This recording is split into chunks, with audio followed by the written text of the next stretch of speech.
Page, Page now. page is 248. 248. Yeah.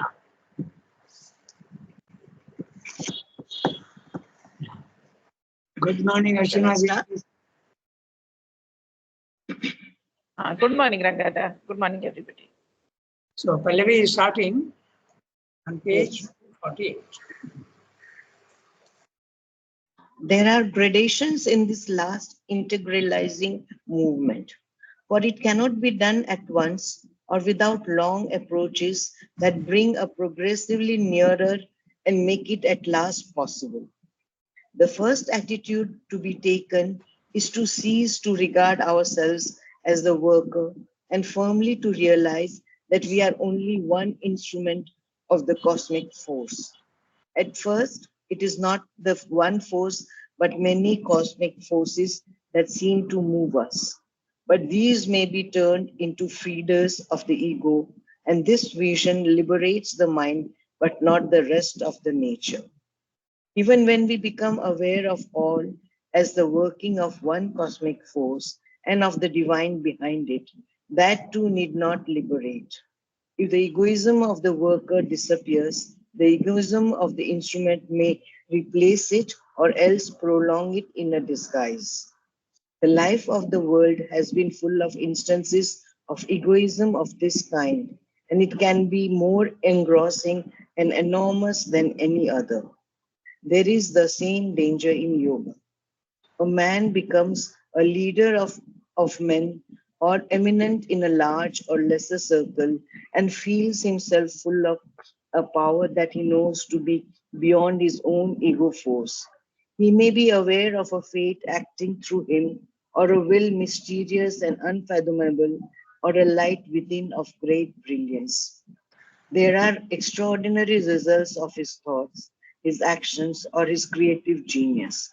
He effects some tremendous destruction that clears the path for humanity, or some great construction that becomes its momentary resting place. He is a scourge or is a bringer of light and healing, a creator of beauty, or a messenger of knowledge. Or if his works of his or if his work and its effects are on a lesser scale and have a limited field, still they are attended by the strong sense that he is an instrument and a chosen for his mission or his labor. Men who have this destiny and these powers come easily to believe and declare themselves to be mere instruments in the hand of God or of fate. But even in the declaration, we can see that there can intrude or take refuge an intenser or more exaggerated egoism than ordinary men have the courage to assert or the strength to house within them.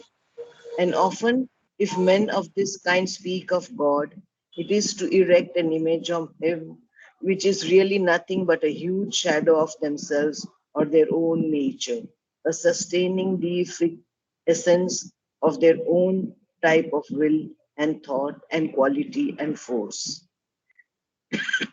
This magnified image of their ego is the master whom they serve. This happens only too often in yoga to strong but crude vital natures or minds too easily exalted when they allow ambition, pride, or the desire of greatness to enter into their spiritual seeking and vitiate its purity of motive.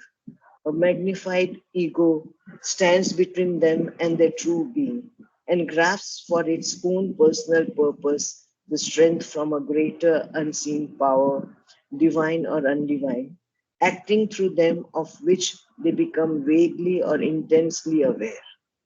An intellectual perception or vital sense of a force greater than ours and of ourselves, as moved by it, is not sufficient to liberate from the ego. Very big para, and a very important para. He is saying, surprisingly enough, that even when you go to the self, even when you go to the self, the ego does not disappear completely. It is replaced. The gross physical ego is replaced by the instrumental ego. And that can be as big and as dangerous, even worse than the other ego. The other ego, it's all right. You are in ignorance, but now you are in half light, and that half light also you are misinterpreting. So it can be even more dangerous. Okay? So that's what Sri is describing in this very big para. Okay? So we'll do one thing, because it is so big, I will read out the summary, then we get the basic idea, and then we read each sentence. Okay? You have to see very carefully what he said. Even after you have reached your liberation, these difficulties can be there. And why they can be there, that's what he's discussing. The I am reading the summary. Okay? A summary you won't find. I have written it and it give you the whole idea in summary, in a very condensed manner. The culminating consummation of the integral yoga is far away and has to be attained only through many gradations. It is necessarily a step-by-step graded procedure. The first step is to stop regarding oneself as the doer of works. Constantly we have to remind ourselves that I am being manipulated by the universal forces. It is not mine. The more you think about it, the more you will detach yourself from the body mind life. One must realize that one is only a minuscule ripple in the vast ocean of cosmic force. We are not even a wave. We are just a ripple. Okay. Initially, it's very interesting this because one child who was a student in the ashram, she told me very interestingly one day, she had gone to the sea to swim and she was floating in the sea. And when she looked up at the sky, it came with a vast power in her. What are you in the universe? You are absolutely nothing at all. Okay? So it's a very interesting observation. It must have been an experience also. But that's exactly what you have to make yourself understand. That you are nothing. But mostly it is the opposite. Whatever we do, we think, I am doing. Okay? Not even a wave. We are just a ripple. Initially, it is not the one divine force that rules over us. It is the many cosmic forces that use us. The cosmic forces in the universe, they are manipulating us. It is the many cosmic forces that use us as puppets. But this realization and vision, non-doership, is, however, spiritually great and significant. Liberates the, I read wrong, But this realization and vision of non-doership, however spiritually great and significant, liberates the soul consciousness, but not the outer nature of body, life, mind, which continues to act, emote, think ignorantly, erroneously, and in a petty mode.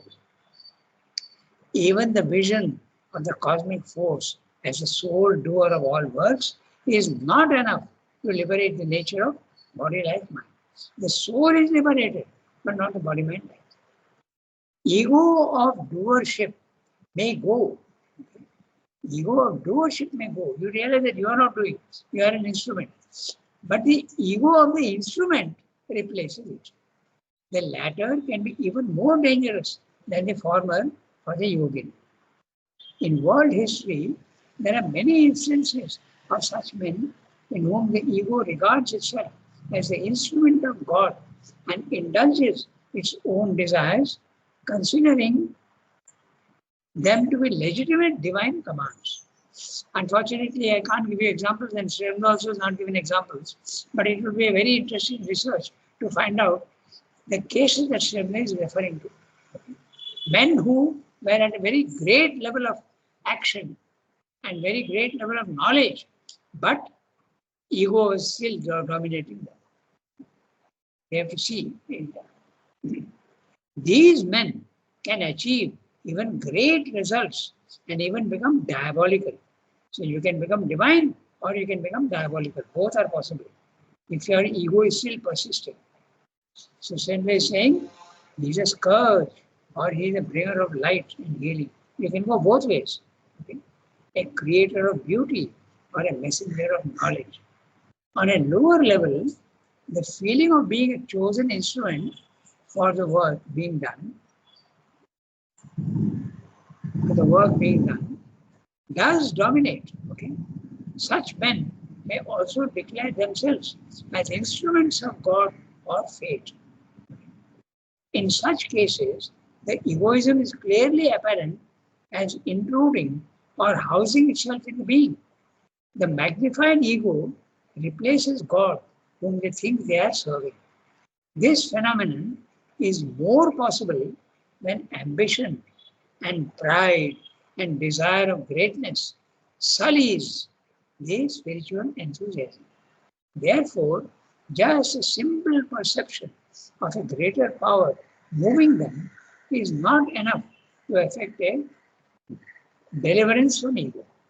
Just a glimpse of the divine is not enough. This was Sendai said. I read the summary.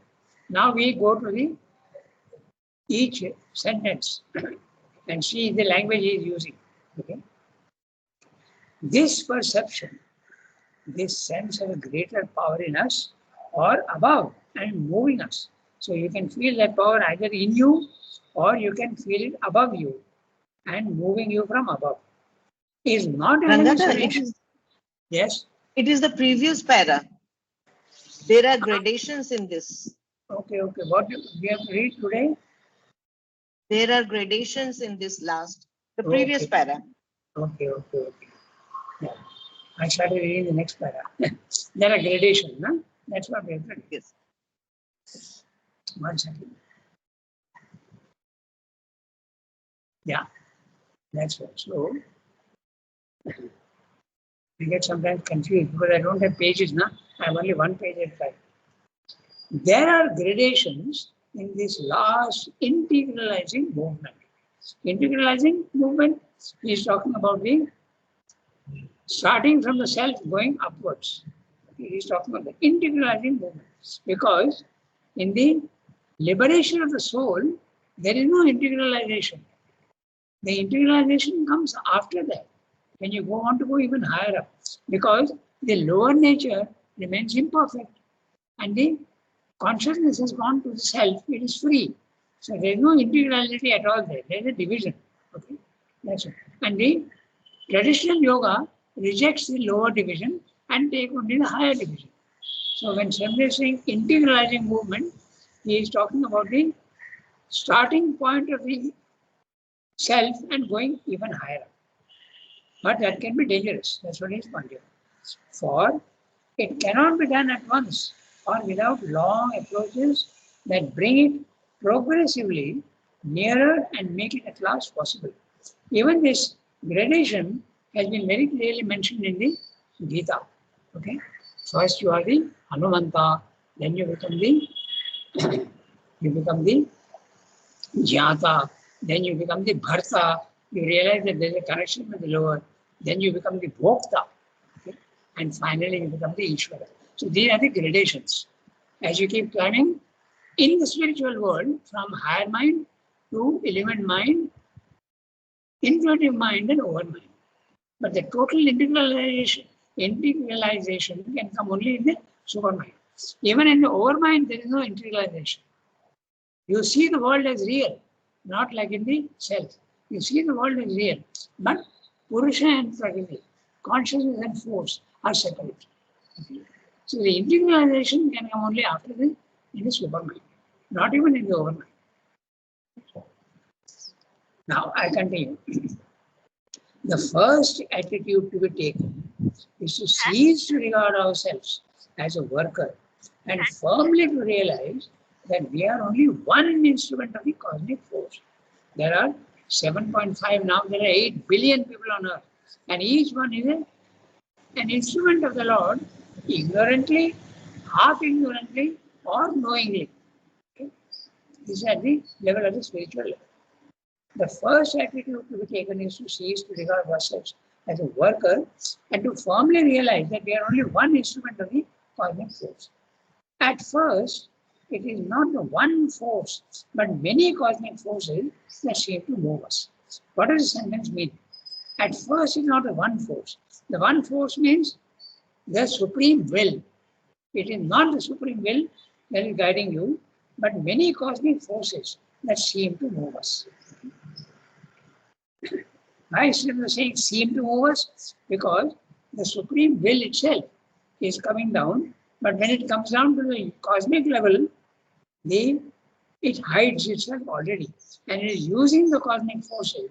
The supreme will is using the cosmic forces to manipulate all the individual forms in the physical world.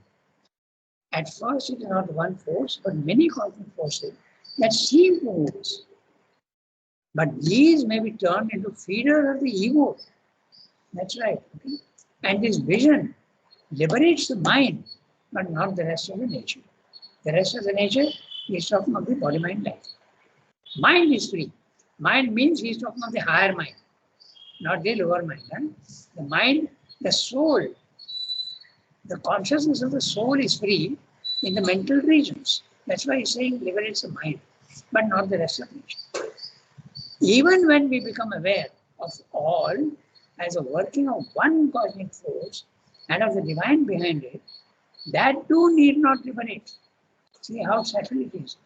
You are seeing that universal force is manipulating me, and you also see that the universal force also is being handled and managed by the supreme will.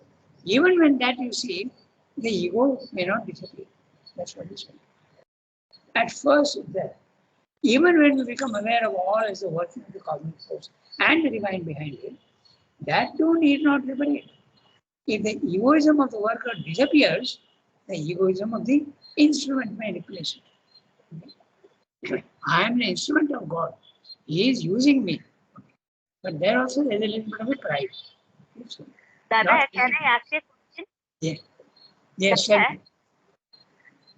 just here we have read this vision liberates the mind but not the rest of the nature, and you explained that the consciousness of the mind that liberates but not the other region. That means here the consciousness of mind, this is the Manomaya Purusha, Dada. Is it what? Yes, Manomaya Purusha, but in the spiritual region. So higher mind in the sense of, now you have explained that the higher mind deliberated, That's not right. the rest of the nature. No, Can you that's right. little bit, Dada? Can you please That's right. elaborate? Rest of the nature means what portions, what regions of the mind? So, okay. Then you must get back to the basic idea that consciousness is one at the highest level. Okay? At the highest level, consciousness is one divine. But when that consciousness, it has the power to reduce itself and come down the staircase, and it can station itself on any one stair of the staircase which is coming down. Okay? It's the same consciousness which is coming down and staying at the overmind level. It can stay at the intuitive mind level. It can stay at the illumined mind level, higher mind level. It can come down even and stay in the normal mind of man. It's the same consciousness. So when you say Manomaya Purusha, that is the consciousness which has stationed itself at the Mana. Okay? So Manomaya Purusha. But these are all, you must not think of them in a very geographical manner, but the Manomaya Purusha can be there even at the lower level when you realize that you are more mind than vital and body. So this you have to understand. So Manomaya Purusha, when you are using a term, don't get stuck with the words. Okay? He is talking of the liberation of the spiritual level. When you are identified with your body, mind, life, you cannot be free. That is sure. So when you are free, your consciousness is situated in the minimum in the higher mind, which is the self. Now you are not identified with your body, mind, life, and you realize, you are seeing very clearly that nature is putting thoughts into your mind. Nature is putting emotions and impulsions into your vital, and it is forcing your body to work. Okay? So this is what you realize even at that level. So this is Manomaya Purusha at the spiritual level. Rangada, Yes. then the person who realized the Brahmic consciousness, Yes. the person who realized the Brahmic consciousness, can those person also fall into this exaggeration of instrumental ego? That is exactly what Shendra is describing here. He is saying that even when you realize the Brahmic consciousness of self, the ego does not disappear entirely. Each individual can go in a different way. One individual will be tempted. He sees that his ego is not there and he can go in the right way. But some can go in the wrong way if the instrumental ego becomes very prominent. That's what Shendra is describing. He has told you first, right in the beginning, gradations. Okay? So there are different ways. Even at the spiritual level, you can go the right way, you can go the wrong way, you can go in the middle path. Even the ego lingers. Okay? But if you are sincere, that lingering ego also can disappear. Okay? But if you don't do that, if you are not purified enough, then you will go in the wrong way and you can become diabolical. There is a very interesting case in Russia. Okay? What was his name? I forget his name. But he was. Rasputin, maybe, Rangada? Pardon? Rasputin? Are you meaning? Yes, Rasputin. That's right. So he is definitely one interesting example of what Shendra is saying. But I was saying that it's interesting to find out other cases. So Rangada, it's surprising that, the already liberated soul can, the liberated soul who realize the Brahman consciousness, even those people can fall into this diabolic Yes. place. That's possible, yes. surprising. It's very possible. That's exactly what Shendra is describing here. And he is describing all this because he wants you to go to the third level, the supramental level. And if you want to go to supramental level, you have to be very, very aware of all these dangers. That's exactly what is pointing out. The gross ego gets replaced by... In our mythology, Pardon? in our mythology, we have so many rishis, no? Rishi Durvasa and all those people who have this ego. Yes. They are the realized souls, no? That's right. Exactly. And when you have realized your soul, but you don't always remain there. Sometimes you come down into your normal consciousness, then the old nature takes over. Okay. The old nature takes over. Even when you are stationed above, the body-mind life will continue in the old way. That's a very example is the self. Same goes sonnet self. Okay. Rangada, Yes, that's another. Tell me. that is what I was thinking, that when a person identifies with the self, the lower nature is still as it is. That's right. So the ego often ego might not dissolve, and all the rishis are example. I think this, when Sherwind has mentioned, like Durvasa is an example which we can easily recall. That's right. But not all rishis. Some rishis are not all rishis, but one or two rishis. Yeah, No, Rangada. Many may not. But what right. I mean to say is it is not necessary that if you have realized the self, your lower portions have been purified and you have got over your ego. That's because right. ego, mind has a big thing to do in the ego, isn't it? Yes. That's right. And there is what did you say vital last? ego and all that. Repeat Mind what also you said, has Chanti. the mind has a big role to play in our ego, Rangada. Oh, yes. Our mind consciousness. Absolutely. So naturally, till we are identified, when we become identified with our lower mind, separative mind, then naturally again our ego will come up, na? Absolutely. Exactly. When we are in self-consciousness, we will be in self-consciousness. Yes. When we come back to our mind consciousness, our ego will rise up again, na? Isn't it? Yes, absolutely. Because Sherma is very clear about it. Where does the ego start? Okay. The ego is a sense of individuality which feels itself separate. Okay? It is not there so much in matter. In the atom, it is not there, although it's an individual formation. But when it comes into the animal, the beginnings of ego start coming in at the vital level. The beginnings. But the real, Sri Aurobindo says, the ego becomes absolutely dominant in the mind. So what you're saying is absolutely right. So, but when you go above the mind again, the ego disappears. But it is replaced by the subtler form of ego, which is the instrumental ego. And the instrumental ego, as you can imagine very clearly, that you may say, I am only an instrument. Real humility can be there. But on the other hand, you can also think that I am an instrument, but the others are not an instrument, therefore I am very great. It can go that way also. That is what Sri Aurobindo is describing here. The instrumental ego going in the wrong way. That's right. So we continue with the text. All right. Now Sri Aurobindo is giving very interesting examples. A man becomes a leader of men or eminent in a large or lesser circle and feels himself full of a power that he knows to be beyond his own ego force. There's knowledge, he realizes. He may be aware of a fate acting through him, or a will mysterious and unfathomable, or a light within of great brilliance. Even that is not enough to remove the ego altogether. That's what Sri Aurobindo is pointing out. Look at the words. He knows very well that I'm being manipulated by will from above, or there's a great brilliance of light within me.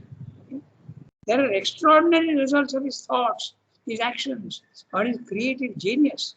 He effects some tremendous destruction that clears the path for humanity, or some great construction that becomes its momentary resting place. He is a scourge.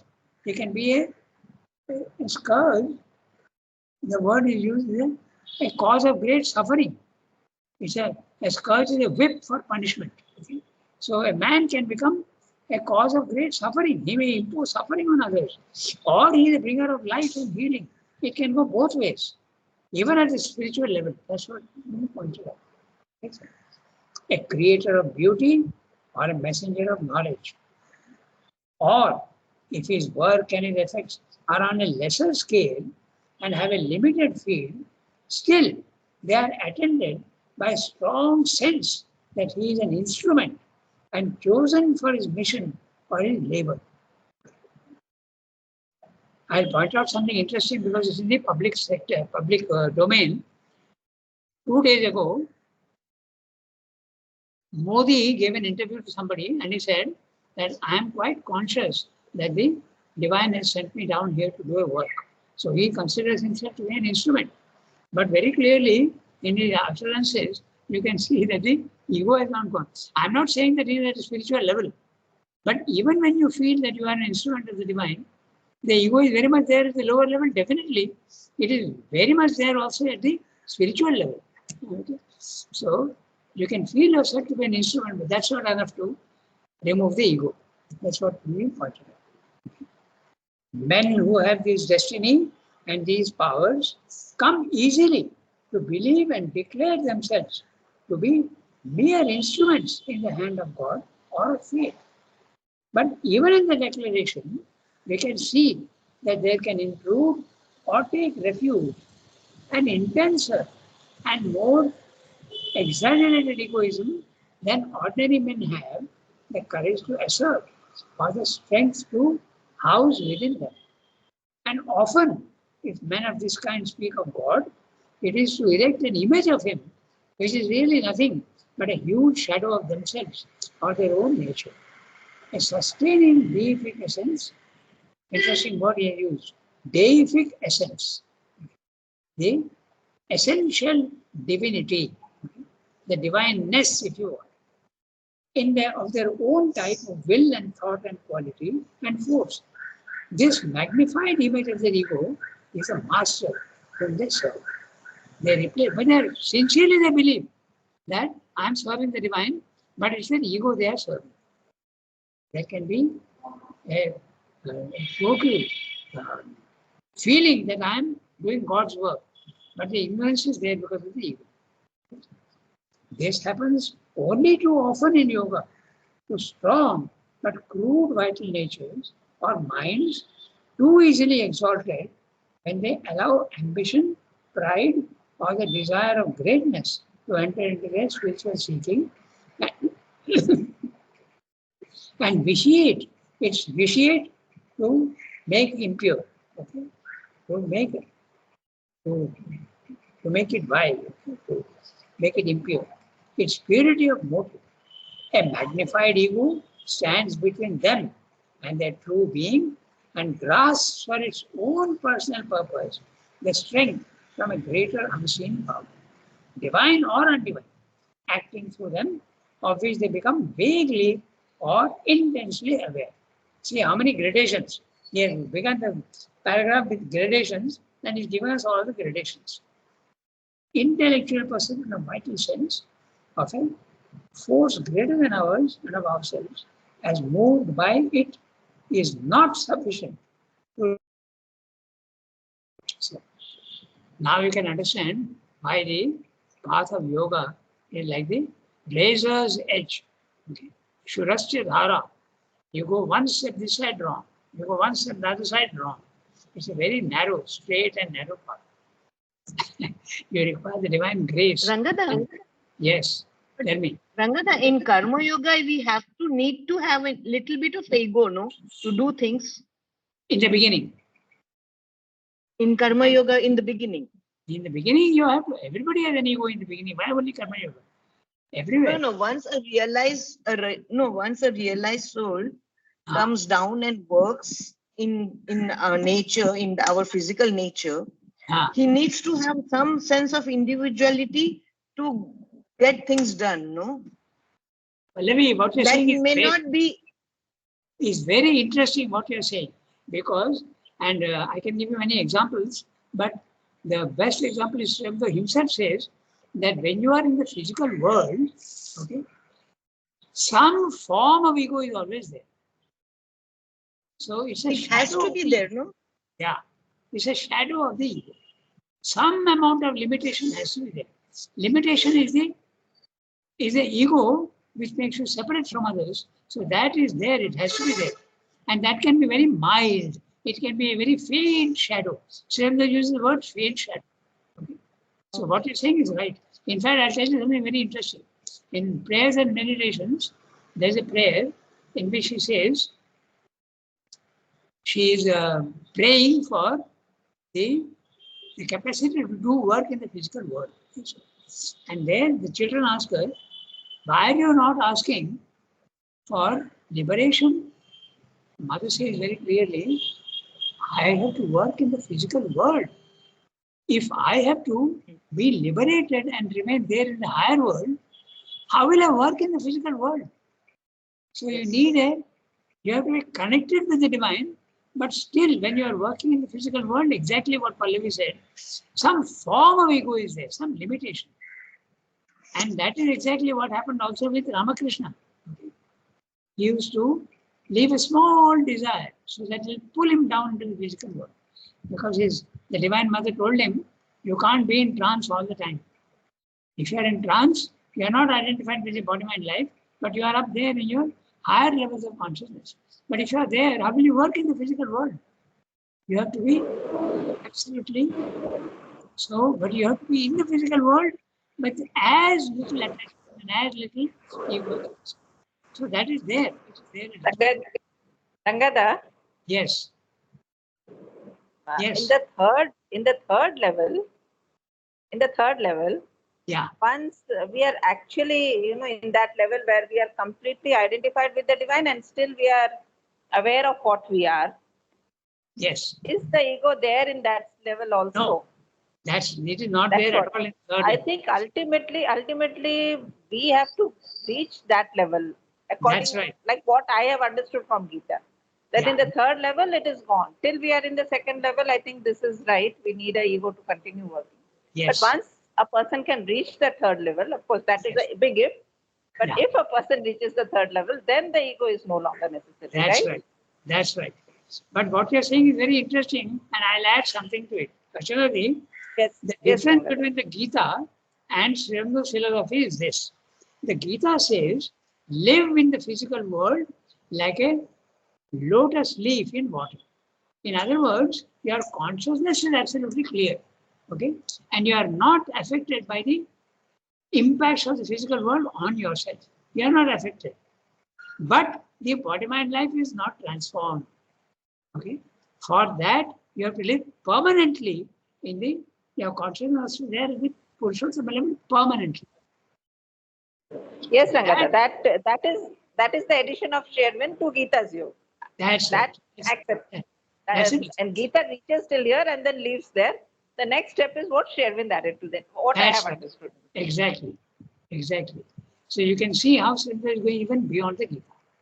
But the Gita is fantastic. Gita is going beyond the normal liberation. So in the spiritual field, the first idea is liberation. The second idea is the Gita's get liberated, but don't go up, come down into your body, mind, life and continue to do work for the divine. And if your consciousness is clear, the divine will use you as an instrument, but the body, mind, life will be imperfect. So your action also will be to a certain extent imperfect. But Sri Aurobindo is saying if you raise your consciousness to the third level and stay put there, you have to stay put. That means permanently your consciousness is capable of remaining at that level. Then you have the power also to descend with your pure consciousness down into the body, mind, life without being affected. And that can also transform the body, mind, life. Nature also will be transformed. The body, mind, life, nature also will be transformed. That is it. So you can see 4 levels if you want. The normal level, our own condition. Ignorance and ego and separation and multiplicity. Second level, ego is largely gone, but it can be replaced by the instrumental ego. But you are in a consciousness which is pure, Brahmic consciousness, stable. You are not acting, you are immutable, you are only watching and not acting. This is the traditional goal of liberation. But the body, mind, life remains imperfect. But the traditional yogis don't care. What is that body, mind, life? What is that if it is imperfect? It's going to die in any case. My body is not going to live forever. So I don't care for it. Okay? Neither body nor vital nor mind. They will all dissolve and go back. So that's the second. The third level is the Gita's. No. Make your consciousness perfect, but don't remain stationed up there. Come down into the body, mind, life and do work. Loka hite rata. Do work for the good of the world. Okay? Loka sangrahanartham. Continue to do work for the world. So you have to come down, not remain up there. Okay? Then the third and fourth is Yoni Yoga, where even the body, mind, life has to become perfect. Because if the body, mind, life is not perfect, then the divine will acting through you will continue to remain a little imperfect. So these are the 4 levels. Very clearly, we can see that. Okay? So we have only got 2 minutes left, so we can't do the next one. But thank you for giving me the opportunity of making these 4 levels so clear. Okay? So I hope it was interesting because very clearly now you can see the gradation. Yeah? The normal liberation of yoga, then the Gita's version that don't disappear into the infinite. Actually, many do disappear into the infinite, or they remain in the spiritual worlds. I am reading the and mother's commentary also, and she says there are so many people who remain there, rishis, okay, maruts, and all these semi-divine creatures, okay. The whole list is there, okay, in the Gita. The whole list is there. They are all living permanently in the spiritual worlds, Brahma Loka, Ananda Loka, okay. All these worlds are there, and they decide to live there. But Sri Aurobindo says, come down. And Gita also says, come down. But slight difference. Okay. It's already 8:39, so we have to stop here today. Next time we'll take up this perception. You had told us that you'll look up Savitri, the world staircase, and tell us in which lines Sri Aurobindo describes those different sounds. Yeah, the world soul. The canto is world soul. Oh, Yeah, the world soul, not the world stare. I made a mistake. oh, I already okay. get mixed up with it. The world soul. About 200. I think I yes. Okay. So we Au stop. revoir, Rangada. Okay, au revoir. Merci everybody. beaucoup. Merci beaucoup. Bonne Thank you, journée. Angada. Okay. Thank you. Au revoir. Au revoir, everybody.